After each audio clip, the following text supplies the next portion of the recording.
Bonjour à tous, ravi de vous retrouver pour cette nouvelle page d'actualité en Savoie-Mont-Blanc. Voici les titres que nous allons développer en ce mardi 6 décembre. La justice ordonne de nouveau le déplacement de la Vierge de Publier. Installé sur le domaine public, le maire est prié de l'enlever sous peine de sanction. Il a 3 mois pour appliquer la décision. Nous ferons le point dans ce journal. Et puis, début de notre série consacrée aux aménagements en montagne. Aujourd'hui, nous parlerons investissement. Alors que la concurrence est de plus en plus rude, il faut innover et investir pour conquérir toujours plus de public. Emmanuel Jaude nous en dira plus. Mais avant de développer ces titres, suite à la découverte de plusieurs cas de grippe aviaire, dont un en Haute-Savoie, le ministère de l'Agriculture a décidé de relever le niveau de risque de transmission de cette maladie et de la qualifier désormais d'élevée sur tout le territoire national. Ce relèvement entraîne le renforcement des mesures de protection, comme l'interdiction de tout rassemblement de volailles vivantes ou l'interdiction de lâcher de gibier à plumes, précise le ministère de l'Agriculture. Le Midest, rendez-vous incontournable de la sous-traitance industrielle, vient d'ouvrir ses portes à Paris. La Haute-Savoie y est fidèle pour la 10e fois. La thématique cette année, l'industrie du futur. Quelques 30 entreprises représentent les moyens du département. François Hollande est venu inaugurer ce salon, comme vous allez le voir sur ces images. Selon lui, l'industrie du futur, c'est la société du futur. Un avis partagé par les acteurs de l'économie haut-savoyarde, tels que la CCI, le Syndicat national du décolletage ou encore le pôle Mont-Blanc Industrie. Je vous propose d'écouter Jean-Marc André, directeur général du pôle de compétitivité Mont-Blanc Industrie. Il répond à Olivia Boisson. La Haute-Savoie, c'est 22% d'emplois industriels, donc c'est resté à un niveau très élevé. Ça veut dire en termes de produit intérieur brut, probablement plus de 25%. Donc on est sur les niveaux de l'Allemagne, ce qui est très élevé par rapport à la France, ce qui prouve qu'il y a un dynamisme. Et ce dynamisme, il est aussi lié au fait que l'industrie évolue. Elle n'est plus la même que fin des années 2000. Ce sont des entreprises qui font finalement intervenir de plus en plus le numérique au cœur de l'entreprise. Donc on est sur la transformation numérique des industries et également de plus en plus de robotisation. Et donc forcément, ça fait monter également le niveau de qualification des employés. Donc on est à la pointe dans ce domaine.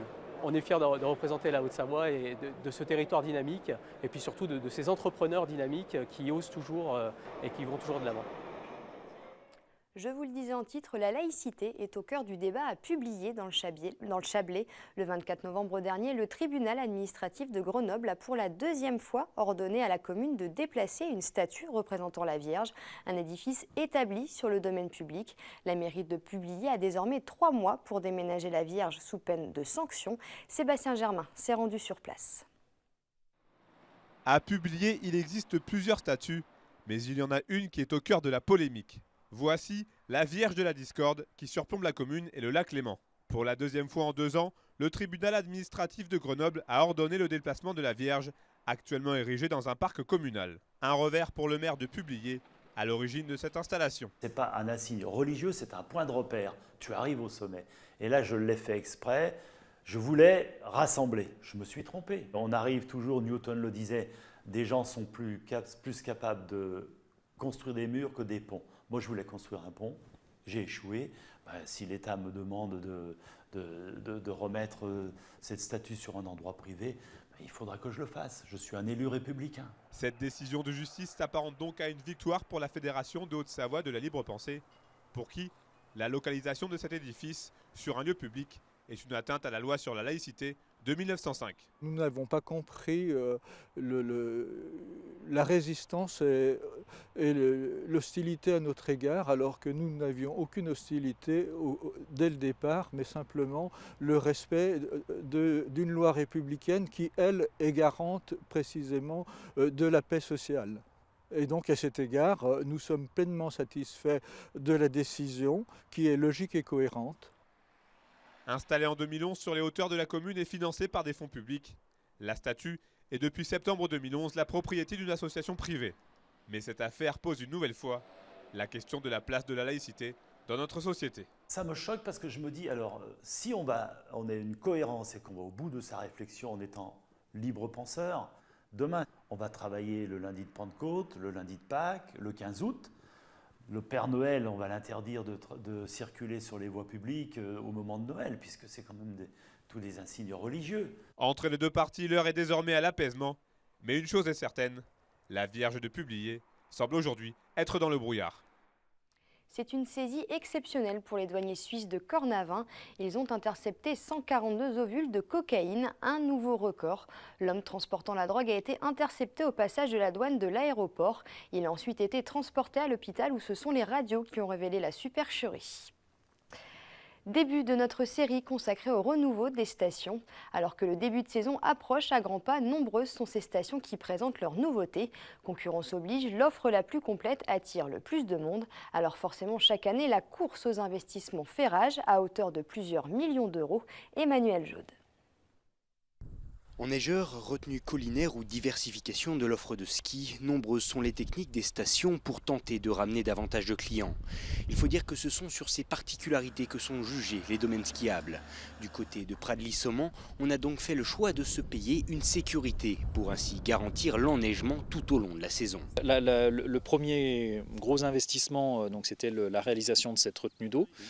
Ensuite l'usine à neige, et puis après ça les réseaux se feront progressivement. On va arriver cette année à faire à peu près 4 km et demi à peu près de réseau, ce qui est déjà important. Et puis on va arriver au final à 11 km de réseau, donc qui seront répartis sur le domaine skiable Pradly-Saumon. Car assurer un bon enneigement, c'est se garantir l'ouverture des pistes tout au long de la saison. Un choix qui a également fait le Grand Bornand. Ici, ce sont les enneigeurs qui ont été renouvelés. Une nouvelle technologie, plus économique, et qui permettra de couvrir 45% du domaine de neige de culture, soit 21 km de piste. Ce qu'on a surtout travaillé, c'est un peu plus de surface parce qu'il fallait sécuriser quelques installations qui n'étaient pas garanties en termes de neige. Mais surtout, c'est une puissance instantanée beaucoup plus élevée. Cette année, on rajoute à peu près 70% de puissance et à terme, on va plus que la doubler, de façon à pouvoir enneiger le maximum de pistes actuellement équipées en le minimum de temps. Donc il y a un peu de développement de surface, mais surtout beaucoup de performances supplémentaires. Mais si les pistes se modernisent, encore faut-il que les stations suivent. Dans la vallée de l'Arve, on envisage aujourd'hui un regroupement des régies de domaines skiables de 4 petites stations. Un choix sine qua non pour tenter de faire face aux autres destinations de la vallée, bénéficiant toutes déjà d'une image de marque connue du grand public. Pour moi, l'aménagement du territoire, c'est ça, c'est déjà de redonner une identité réelle à nos collectivités. Quand je dis identité, je veux dire identité financière. Cette identité financière, si elle est réussie, leur donnera une nouvelle identité d'intérêt du territoire par l'aménagement qu'ils vont faire. Et que les deux réunis va redonner, si vous voulez, en fait, un élan où déjà la population sera ravie parce qu'on maintiendra des emplois. Peut-être qu'on va en créer, déjà on va déjà maintenir les emplois. Loin d'évoquer la concurrence des stations de nos voisins européens, dont l'enneigement de culture atteint les 80% du domaine skiable en moyenne, un combat fait rage au sein de notre territoire. Un combat bon enfant, mais dont dépend au final toute la rentabilisation de l'économie alpine. Le TG Football Club est enfin fixé sur son sort. Le tribunal de commerce de Thonon a prononcé la liquidation judiciaire du club. Le passif se montrait à 17 millions d'euros. La nouvelle association Thonon-Évian-Savoie Football Club avait montré son intention de continuer à exploiter le domaine de Blonay jusqu'à la fin de saison dans l'intérêt des enfants, sans toutefois apporter les garanties financières. Le tribunal a cependant laissé la porte ouverte à une poursuite du fonctionnement du centre de formation de Blonay. Reste à trouver les 900 000 euros prévus pour le plan de reprise. Pour le moment, 266 210 euros ont été promis par les seules communes de Thonon et Gaillard, le conseil départemental et le produit lié aux licences sportives. Il manque donc encore 633 790 euros. Une triste nouvelle pour tous les supporters dont, on le rappelle, le club était encore en Ligue 1 il y a un peu plus d'un an. Et puis un autre mot de sport, saison terminée pour Thomas Fanara. Le skieur de Pras-sur-Arly souffre d'une rupture du ligament antérieur du genou et sera opéré en fin de semaine. Une blessure survenue dimanche dernier lors du géant de Val d'Isère où il avait terminé 4e. On se quitte avec des images de la traditionnelle foire de la Saint-André à Annecy. 1100 commerçants présents sur 5,5 km en plein centre-ville. Beaucoup de monde dans les rues comme vous pouvez le voir. Merci à Christian Rossa pour ces images. C'est la fin de cette édition. Merci à tous de l'avoir suivi. Demain, nous serons à Chamonix au cœur de l'événement qui réunit les guides de haute montagne. N'oubliez pas non plus notre site internet 8montblanc.fr. Belle soirée et à demain pour encore plus d'actu en Savoie-Mont-Blanc.